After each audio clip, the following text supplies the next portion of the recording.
What's going on, everybody? It's your boy Spencer, and today I'm presenting what can only be described as the strangest, most, probably the biggest abomination to ever hit the game of Yu-Gi-Oh! This is a deck that I made really early in college. Like, this is when I first started playing Yu-Gi-Oh! It's so random, but as you watch these replays, I'm gonna try to convince you that this can work. Now, it's not meta or nothing, of course, but so I'm gonna show you the first replay. So when you read the title, it doesn't really make sense, and it still doesn't. There's nothing about this makes sense. So here's Guru. I know you're seeing cards like One Day of Peace and Upstart, and that's a little strange. Maybe not Upstart. Pot of Extravagance. Okay, Fiendish Chain. Oh, that makes sense a little bit. So this is just straight up. Here's a Guru deck. And what I'm going to be doing is showing you a match. So this was game one. This is what I started out with. Subterra Final Battle, such a good card. Guru obviously still very good as well. He tried to use his one copy of Called by the Grave. Kind of unfortunate for me that he drew that, but Final Battle makes it unnegatable, or like my effects have to go through. Now the banished effect still goes through, but this has nothing in the graveyard, so it really doesn't matter. What I actually do in this deck, I run Pot of Extravagance at 1, I'll tell you that. And the reason for that is if you have it in your hand and you use it, you're getting so much tremendous value out of the Pot of Extravagance. Because the worry is always you're going to draw your Pot of Extravagances. With this, you're obviously guaranteed not to. You're going to get 2 valuable cards out of that draw. That philosophy may not be the most perfect in the world, but still, for me, it works really well. And there's actually another reason why I play it at that ratio as well, and I'll tell you in just a little bit. Again, water's not breaking any sort of meta or anything, but still, this is really fun. I do use cards like Magic Planter, because after you use the effect of Fiendish Chain and you either flip it face down or whatever way it ends up, like leaving the field, but very rarely will it actually get destroyed. So they're kind of just sitting there. You might as well draw 2 off of it. And that's part of the reason why I only went Extravagance at 1, because I have so many other draw cards. The game was over. I mean, it took complete control. I still have a negate for next turn. There can be only one. That's really bad for his deck as well. And I'm just going to keep boosting the attack, and this gets up really high. So that was game 1. So in his mind, I don't know what you side. Maybe Kaijus. That could be one. That would definitely help you a lot. Raigeki, I suppose, wouldn't be the worst thing in the world. But he's going to be in for quite the mix-up when he sees what I've sided in going into... This was either game 2 or... I think this was game 2. I start off with the Pot of Extravagance. Like I said, I love having that just one of... Because look, I just know I'm going to draw something good. You see a card like Karkardi, and you're like, no one would ever play that in Subterror. And you would be absolutely correct about that. And especially seeing stuff like Fogblade. The Guru can't get rid of Fogblade. Technically not. Yeah, well, you know the title of the video, but when it comes up, I'll kind of explain as it goes along. So there you go. I got the Fogblade. I'm hoping to draw into like a Mystic Mine. And yes, so the idea behind this deck is you side 15 and you side all 15 cards to complete the Exodia part of the deck. There are 2 engines that become interswapped. And the reason I made this deck is, well, Subterror in and of itself is a control deck. So a lot of the cards it uses for control are generic. But when you're siding something like that, like if you're an Exodia player, how do you side? I mean, you have your deck. There may be a few slight differences, but how can you change the strategy so much that your opponent just doesn't know how to side against you, or they'll side the wrong cards? Like, they may side Infinite Impermanence in. Oh, look at that. A card that would be great against Guru, but means nothing. I'm not summoning any monsters outside of Karkardi. And cards like Mystic Mine, of course, and then just to back it up, you have cards like Solemn Judgment to make sure that it always stays on the field. So essentially at this point, we're just in some sort of drawing war. But this is one of the weirdest things I've ever made in my life, but it does work on some level. Now, would it be great to not have to play like One Day of Peace in like a Guru deck. Yeah, but it's such a small engine. It's very condensed. It works really well. It's a 15 card package, and it can win you the game. You just saw it win in this very same matchup. And to complete this whole Exodia deck, I obviously have Goddess, Scold's Oracle, which lets me stack his deck. And this is a really cool interaction as well. I guess I'll just even play that. So this says, like, after you use the effect to stack your opponent's deck, you can't normal summon, but you can normal summon the card D first, then use the effect, and then still use the draw effect of card D, which is very nice. It kind of sucks for me, like, how far I had to go into this to make this happen, because, come on, like, I have all 4 pieces. I just need one more. It's almost like it's at the bottom of my deck, and that's obviously going to be the inherent problem. But if you like playing Exodia, this little package I have here is so good. Like I told you, the Air Chameleon one is one of my favorite cards against the meta right now. So I think that is where that comes in. And you have to be careful with zone placement. You have to try to leave a zone open at all times, but sometimes it's just not going to work out that way. But I'm willing to give up the zone if it means I can make sure that because if he isn't out of my board yet, I obviously know he doesn't have it in his hand. So I'm going to keep making sure that he doesn't stack, that I make sure that he doesn't get access to his Cosmic Cyclones, which he did have. And at one point he actually had 2 stacked on top of each other, so I was starting to sweat, especially because it's coming down to it. Like, I really just need one more piece. We'll see if I can get it here. Nope. Well, the only way he gets through is if all 3 of them are there, and that's very rare to happen. It only took me 37 cards, but I did get to the last piece of Exodia, and I won that match. So I'll go over some more. This is like the Bird Up deck I just featured on the channel, but this is with the Guru side of things. Just to show you, especially going second, he goes full combo. He gets the Appaloosa, he gets the Barrier Statue, and the Link Karibo. So a lot of decks cannot get through this, but Guru isn't a special summon reliant deck at all. I mean, mostly it's normal summons. Top deck, the Pot of Extravagance, always really good to see. Plus, you can use it with Pot of Duality. So I do keep the Mystic Mines in there for obvious reasons like this. So he's not going to be able to get the negates. And now that he has 4 monsters, I feel really good too. I do the There Can Only Be One, so he's got to get rid of one of his Winged Beast monsters, which is really bad against this Bird Up deck. It's just an absolute killer. Like, these don't mean anything now. So I try to prevent the negation. I'm flipping stuff face down.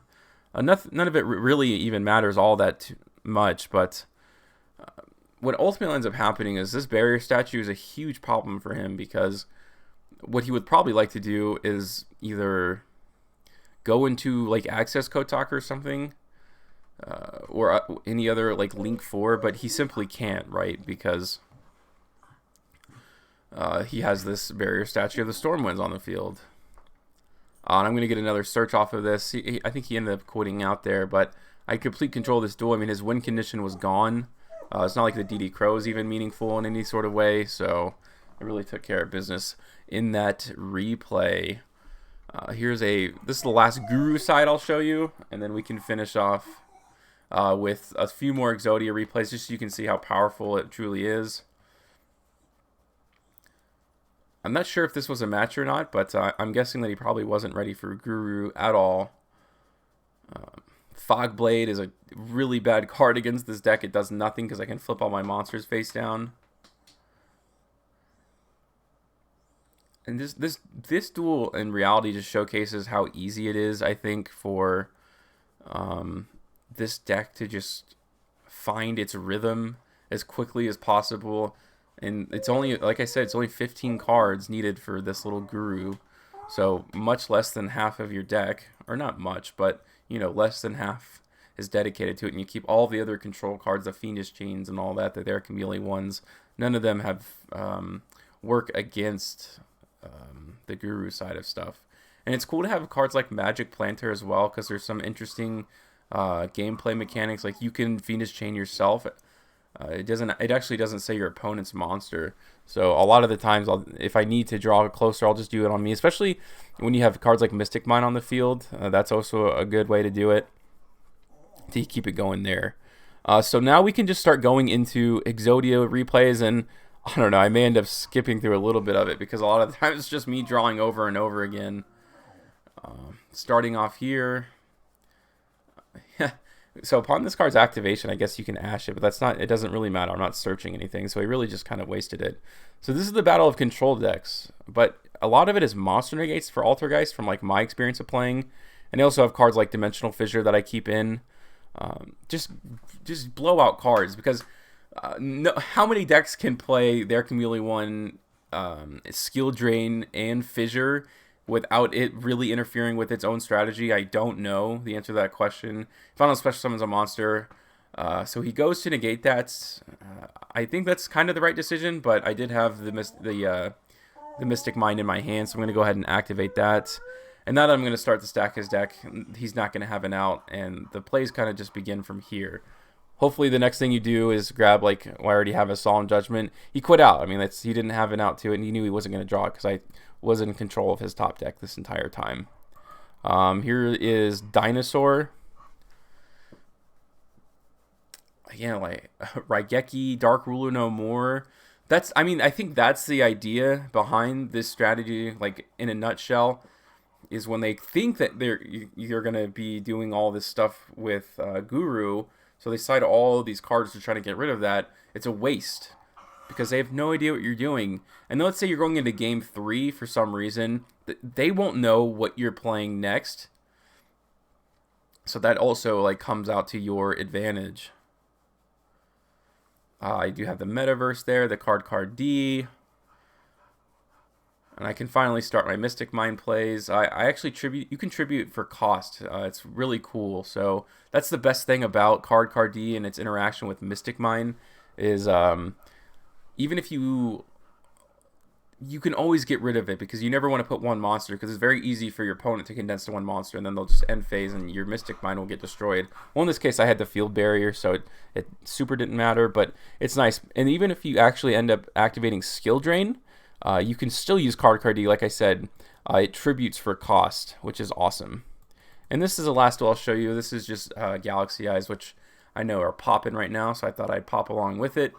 He's going to set up a monster negate thinking I'm going to be playing Guru, but he will be unpleasantly surprised to know that I've completely changed my win condition, my strategy, so his monster negates will be meaningless. And even if he does, because I have the card D in my hand, I would like the effect to go through. But as long as I have a Mystic Mind, he's going to control a lot more monsters than me. He won't even be able to activate that effect at all. So upon activation, he adds the card to his hand, but okay, that's cool. Like, you know, good for you. I couldn't summon the card D just quite yet because I'd used that Pot of Extravagance that last turn. And now the game just kind of starts where he's hoping to find his top deck. I think this may have even been an earlier build of mine where I didn't have that fairy card in that lets me stack his deck. So I was kind of running, playing it fast and loose. But at this point, like when he does draw into his spell and trap removal, I have the Solemns for it.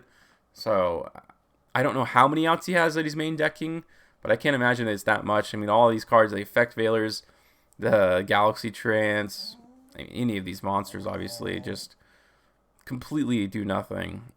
I'm sure he's pretty upset that he hasn't drawn into anything yet. He does draw into the Transmigration, and finally gets the Cosmic Cyclone. He goes to destroy Mystic Mind. I got the Solemn. He goes to chain the Techion, and I chain my second Solemn Judgment to make sure that Mystic Mind stays on the field. Another There Can Be Only One. Not great. The Macro Cosmos is just really a stun card. A lot of decks need it. So it's one of those early ones. If you draw it in your opening, that's great. The 1 Day of Peace to make sure I survive at least one more turn. And now the Macro. So when he starts discarding stuff, he's going to have to chuck it into the Banish pile, which he's doing now. I shouldn't have set the card of Demise. It was a very... this duel was also, like, you see, now I could have used Magic Planter, you know, to start drawing some more cards and getting closer to my Exodia pieces. But overall, I mean, I will do a deck profile for this. This is one of those decks that are near and dear to me just because of how much time I've spent making it over the years, and it gives me a lot of memories of being back at college. Again, always, no matter what, basically your zone should be dedicated to one of your floodgates, whatever you think the most important one is, and solemn judgments. Once you establish your Mystic Mind plays. Card D is good. Gonna get rid of those two. Ever so closer, it's always at the bottom of the deck, right? When you're an Exodia player, only the good Exodia players have their Exodia pieces at the top. But continually, he's just not gonna get into anything. And if he does have at least one more thing, I don't think he has anything else. Oh, if he has one more Cosmic, I think that may have been the end for me. But I did have like set rotation, demise of the land, so if he ultimately did, then I still would have won the game. The Dimensional Fissure obviously can go to the banish pile. I was starting to think it'd be the bottom card in my deck, but no. Seems to be 37 cards for some reason. For me, that seems to be the sweet spot. But that was a long, extensive look at. I'm telling you, these replays, whether or not you believe it, were the same deck. Just so you know. I know it's weird, but be on the lookout for this deck profile. Let me know what you think about this wacky, crazy deck that I've made all this time ago. Other than that, guys, that's going to do it for today's video. Hope you have an absolutely wonderful night.